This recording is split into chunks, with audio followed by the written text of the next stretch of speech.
mais probablement les gens sont un peu scotchés par ce que tu fais, hein, surtout que tu réglementes un peu la circulation, d'après ce que tu as dit. Maintenant, quel a été ton parcours d'études? Si tu peux aller dans les grandes lignes, mais surtout peut-être depuis le primaire où tu as commencé assez rapidement, hein, mais les grandes lignes. Ouais. J'ai l'impression que tu as eu un long parcours. Ah, tu m'as dit primaire, là, je suis allé loin. Ouais, Ok, je vais essayer d'aller comme rapidement. Donc, moi, j'ai grandi, je suis né au Togo. Ok, ouais. Le meilleur pays du monde. Ouais. Là, je vise des frères, quoi. Exact. Oui, donc. On verra dans les commentaires. C'est the place to go, Togo. Non, j'ai grandi, j'ai fait une école primaire à la Madone. Après, je fais le collège protestant chez nous, c'est un grand collège. Ok. Et après, j'ai fait un DET, un truc technique rapidement.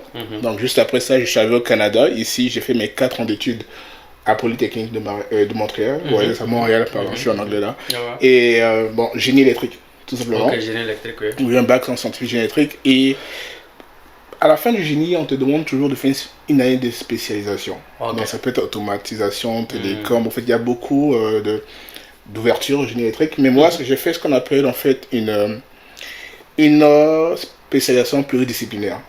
Donc, ça semble pas, ça semble contradictoire parce que en gros, j'ai pris 3 axes en fait sur lesquels je voulais avoir de solides bases pour le futur. Donc, moi, je me suis orienté beaucoup en tout ce qui est mathématiques avancées et appliquées, télécom parce que j'aime beaucoup les télécoms, et pour finir l'intelligence artificielle parce que déjà à mon époque, ça, on voyait déjà en fait ce qui venait. Donc tu es un bon candidat pour cette frère, je suis prêt. Ok, ouais, intéressant. Mais peut-être, il y a une petite question que j'ai. Du DUT, le DUT, tu l'as fait en quoi quand tu étais au Togo? J'ai fait en génie électrique. Ok, génie électrique. Génie électrique aussi, ok. Oui. Et la transition, comment ça l'a fait? Tu as eu une bourse d'études ou bien tu as postulé pour venir payer comme tous les autres étudiants? Non, en fait, quand j'ai fini quand je venais ici, j'avais postulé à 3 écoles.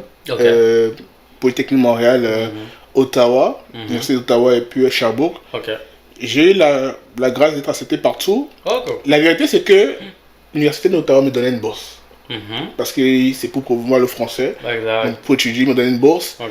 Mais c'est un peu là, en fait, qu'on voit, je sais pas si c'est l'être humain, mais personnellement, en fait, je voulais aller à Polytechnique. Ok, ouais, quand même, ça a une bonne réputation. Oui, parce que dans le domaine de l'ingénierie, Polytechnique pesait plus sur la balance. Donc, j'ai dit à mon père, papa, ma bête est genre, va à l'université de Ottawa, on a une bourse, c'est bien, tu fais comme les Québécois. Mais je sentais que je voulais faire Polytechnique. Donc, j'ai été à Polytechnique, donc finalement, j'ai payé comme tous les étrangers ici. Donc, c'est à peu près ça. Tu as fini en quelle année déjà? 2019. 2019, oui, tu as 2019. Fini tes études ici au Canada? Ici au Canada, 2019, oui. Ok, donc après ça, comment tu t'es orienté? Directement, tu as commencé à travailler? Comment ça s'est passé? Oui. Est-ce que l'insertion a été facile et puis quel était ton parcours passé de 2019 à 2025 maintenant? Ça fait 6 ans là. C'est vrai, le temps passe vite, je pas fait attention, le temps passe très vite. Peut-être que tu as déjà bouffé à $7 canadiens. Bon, je l'ai bouffé, mais j'ai payé aussi. Ouais, d'accord. Non, ok, bah, pour résumer, je dis toujours souvent ça aux gens, c'est que j'étais très, je veux dire, j'aime pas dire la chance, parce que pour moi c'est des bénédictions. Moi, j'ai trouvé mon travail avant de finir. J'ai gradué en juin, les examens étaient en avril, mais je vais dire si mon contrat, je pense en mars. Waouh. Maintenant, est-ce que c'est une tendance générale en génie électrique? Est-ce que ça veut dire qu'il y a beaucoup de débouchés ou bien... Non, c'est pas une tendance, je vais pas dire que c'est une tendance générale, je dirais en fait ça dépend aussi de où tu t'orientes. Puis malheureusement, il y a beaucoup de personnes il faut dire la vérité, il y a beaucoup de gens qui finissent génie électrique qui sont bien, je vais dire qu'ils sont même meilleurs que beaucoup, mais qui ne trouvent pas forcément de travail directement. Ça dépend vraiment du domaine. Le monde professionnel est un peu... C'est rude, ça dépend de 2 choses, hein. Le domaine, le site, mais surtout, ce que j'en néglige souvent, c'est les relations. Ouais, on chante ça tout le temps. Hein. En Afrique, ça sonne mal. Ici, ça sonne bien. Parce que ça c'est fait différemment. Mais ça dépend vraiment des relations. Moi, je pense que c'était beaucoup parce que c'était aussi mon stage. J'avais fait un stage à l'époque à Thales, Nautique Canada à peu près. Thales, Et juste après, ils avaient un nouveau projet, vraiment totalement nouveau, qui sortait de ce qu'ils faisaient d'habitude. Et puis, ils m'ont contacté. Ils m'ont demandé si j'étais intéressé. Et j'ai dit oui, parce que ce qui est drôle, c'est que je me disais que j'allais pas aller à Thales, mais après, ce qu'ils m'ont proposé était très intéressant par rapport au programme, j'ai dit oui sans hésiter. Ok. Donc, je dis que pour toi, l'insertion professionnelle a été assez facile quand même, surtout dans les débuts. L'insertion professionnelle était... Tu as commencé par où quand tu as fini? J'ai commencé à Thales, oui. Ah, ok, Thales. C'était facile. Parce que j'ai vu un peu ton CV, tu t'es promené d'entreprise en entreprise. Oui, parce que j'ai vu que tu es allé à Bell aussi. Bell, c'est une compagnie de téléphonie ici, le leader, je pense. Oui, effectivement. En téléphonie et puis Internet. Après, tu as fait aussi STM. La STM. Ouais, STM c'était avant. C'était un peu avant Thales, par contre. Parce que la STM, la particularité avec la STM, c'est que c'était un projet. C'était notre projet. C'est comme STM, c'est Société de Transport de Montréal. C'est vrai. Voilà. Faut sortir. On oublie. Ouais, Société de Transport Montréal, effectivement. Donc c'était un peu avant Thales, exactement. Okay. Mais l'insertion, il faut qu'on soit clair quand même avec les auditeurs, qu'on n'a pas d'insertion. Je pense que le but, c'est de dire que peut-être comment trouver le travail et peut-être après la vie professionnelle aussi. Parce que la réalité professionnelle et sur les bancs d'études, c'est totalement différent. Moi, j'ai été beaucoup choqué dans le monde du travail. Bon, on va y revenir à ça. Mais je vais juste comprendre quel a été le parcours. Parce que comme j'ai vu que tu as fait beaucoup d'entreprises, tu as quitté Paro, ensuite tu as changé d'entreprise. Mais pourquoi tu changeais aussi rapidement? En tout cas, selon ce que j'ai vu sur ton CV. Je pense que tu feras un bon RH parce que c'est la question que je pose souvent. Okay. C'est vrai. Donc après mes études, j'ai fait Thales. Okay. Thales, je l'ai...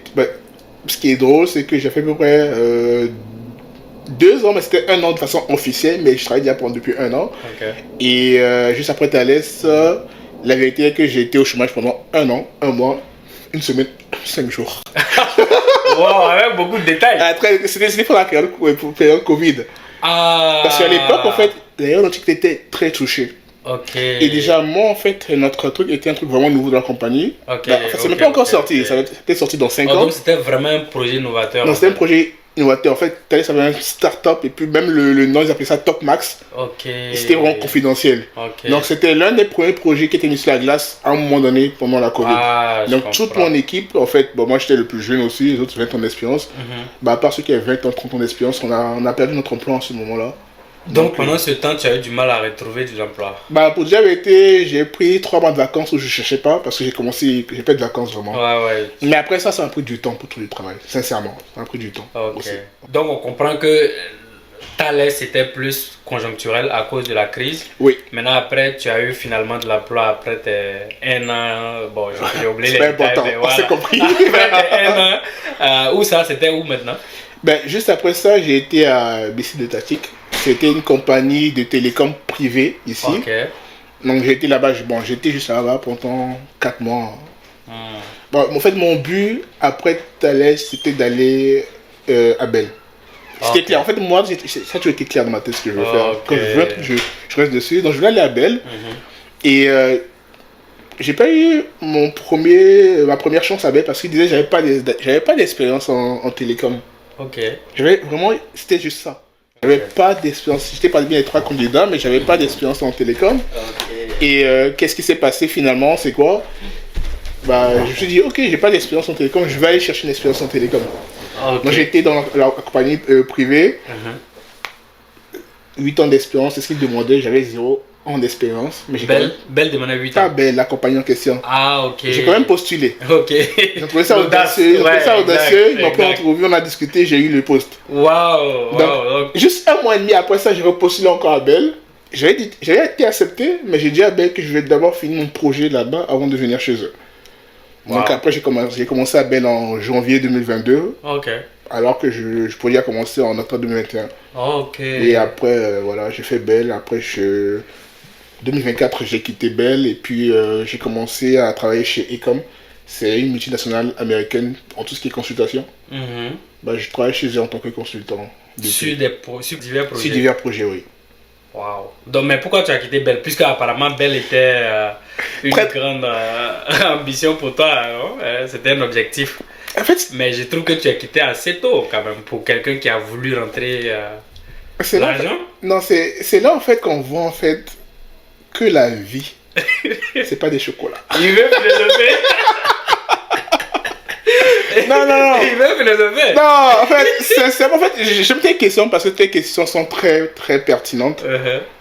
Et en fait, je sais comment, j'essaie de penser à comment réfléchir de façon, répondre de façon politique en fait. Ouais, mais c'est ça que je sais, c'est la politique. Mais pour dire la vérité, c'est seulement entre toi et moi, pour être sincère, bah maintenant entre toi et moi et eux. Ouais, l'audience, en fait, c'était beaucoup, c'était pour des raisons politiques, sincèrement. Oui, je vais dire ça comme ça, sans entrer dans les détails, peut-être que je pourrais te donner plus tard, mais c'est pour des raisons politiques. Et dans le sens où, à Bell, j'avais pas n'importe quel poste, j'avais un poste de directeur, gestionnaire de réseau. Ok, directeur gestionnaire de réseau.